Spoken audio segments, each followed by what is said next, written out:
Hey guys, KDC the OT here. I wanted to add a little bit of an addendum to the introduction and kind of talk a little bit about how the group should go.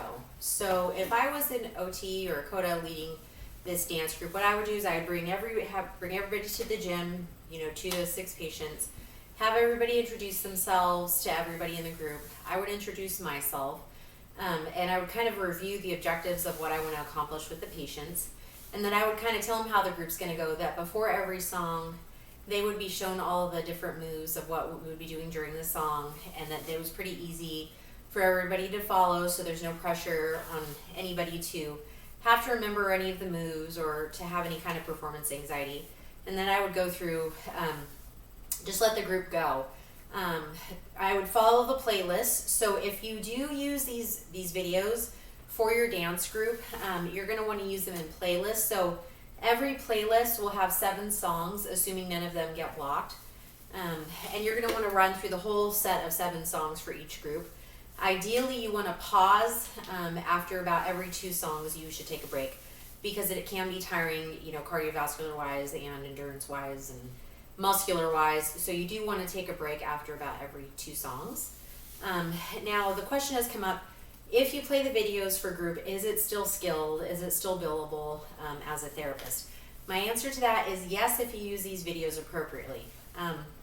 So if you just press play and you're an OT and you just let the patients go through the group by themselves, obviously that's not skilled. But what I would suggest is using these videos just the same way you would with any other exercise tool. If I'm an OT and I put my patient on an arm bike and walk away and don't really pay attention to what my patient's doing, that is not a skilled service. A similar idea here with the videos. So if you pop these videos on and you're present, you're leading the group. I'm not, I'm just the instrument for the group. And if you watch what the patients are doing, you monitor their response, you help them with their modifications, you up or downgrade the task, and you kind of are present and paying attention to what's going on in the group, then it becomes a skilled need. So what you would do in your documentation note is you would say that, this patient participated in a group of 5 people today, a seated dance group. You do not have to say you put in a video. You can say that here's the objectives of what we accomplished in the group. Crossed midline, used all 4 extremities in a functional way, but whatever you're gonna say. I kind of went over the objectives of the group in the first introduction video. But go over the objectives, say that you monitored patient response, what the patient response was, if they required any kind of cueing, if you had to downgrade certain activities or alter things so that they could adhere to their precautions during the group, and then that's basically it. And then also that they had positive peer interaction is a good point to make in your notes, because that's something we don't always work on with our patients, is their social interaction. So yes, it can be skilled even if you play the videos. Just make sure that you're present and you're wearing your therapist goggles when you're in the group, so that you are doing those skilled things and modifying things for the patients in a way that becomes skilled, okay?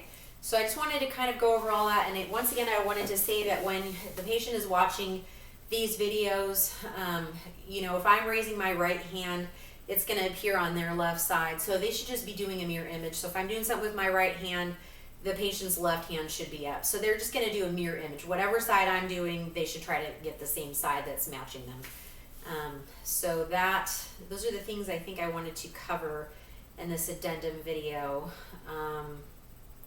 So I think that's it. So we will, and also I can't, if any of the music gets blocked, I apologize because I don't have rights to any of the music.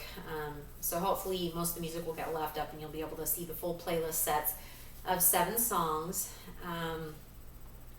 It should be fun. I've had these groups where I've had patients in their late teens all the way up until a couple centurions. I've had a few people in my dance group that are over age 100. They all tend to do well, and the majority of them seem to like it. So this should be fun.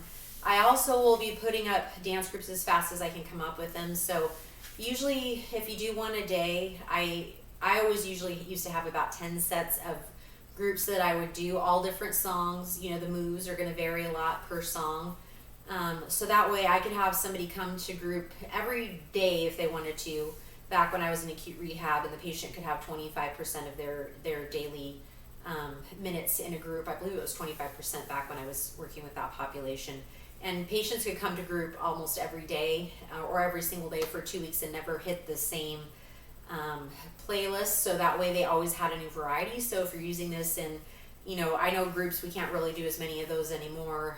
But if you're using this, say, in assisted living as an activities director, if you want to do this group, a couple times a week or every day, at least you'll get a variety. So I will try to pump these out as many as I can, so that way you guys got a good variety. So you can keep repeating this group if it's something that works for you. All right, guys, thank you. So I will see you soon at the next dance session.